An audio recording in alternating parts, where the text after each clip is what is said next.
Пред новогодишните празници Сдруженијето на пензионери од Кочани ја реализираше акцијата за солидарност со пензионерите со ниски примања од општината, доделувајќи им социјални пакети во храна.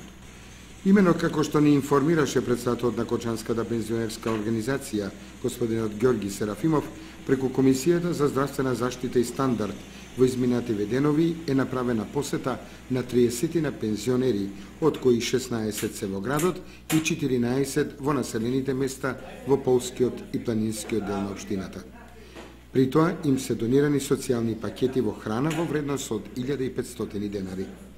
Ваквата грижа кон пензионерите со ниски пензии доаѓа како резултат на зацртаните програмски активности во делот на здравствената заштита и стандардот на пензионерите, преку која во текот на целата календарска година им се помага на ваквите пензионери, како во бесплатните лекарски прегледи, предавања на одредени здравствени теми и секако можноста да користат бањско и климатско лекување во еден од бањолошките центри во Македонија.